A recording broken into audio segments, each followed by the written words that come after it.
好，开始。目前这个工具柜呢，咱们是可以用刷卡的，或者是人脸。如果是有需要的话呢，也可以加装一个那个指纹的识别器，做一个那个开关门的一个那个登录程序。然后呢，咱们先用这个刷卡了，刷卡之后，柜门会自动打开。咱们打开了之后呢，咱们这些标签上，工具上面都有那个标签。然后呢，咱们借出的话很简单，就只要把它拿出来，然后把柜门关上，然后它会自动的做一个缓存，然后有接触了什么东西，汇款了什么东西，然后它这里会自动的汇出来。然后咱们可以看这个接收记录这里，它就会记录了什么时间、什么人拿了什么工具出去啊。咱们再来看一下归款的，归款呢也是，咱们试一下这个人脸识别。人脸识别它通过之后呢，它还是一样，它会自动的开门。然后呢，咱们把这个工具放回去，然后把门关上，然后它还是一样会自动盘存。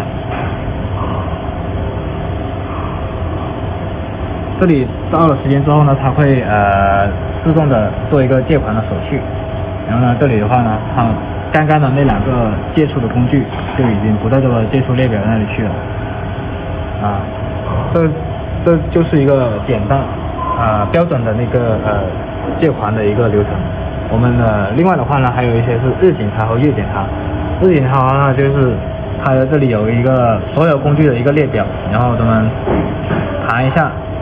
它这里的话呢，就是总共有多少个，然后现在盘存的是多少个，它就都在这里了。然后咱们确定的话呢，这个记录它会实时的上传到服务器做一个记录。然后月检查其实也是一样，月检查也是一样的，做一个盘存，然后数据对了，然后就确认。这个的话呢，就是一个简单的那个日月检查的一个记录。然后呢，还有一个是针对于一些需要去进行校验的一个工具呢，我们这里也有做一个那个到期的一个提醒，就是它这里什么时间到期，到目前还有多少天，都会做一个提醒。然后呢，咱们如果是需要对这些工具做一个那个拿去校准的一个记录的话呢，它都会在这里。然后呢，这里记录这里呢，就可以对这个时间和信息做一个对比。然后呢，然后这里的话就是一个记录，然后可以修改它的那个到期时间。整个系统的话就大致是这样的一个流程。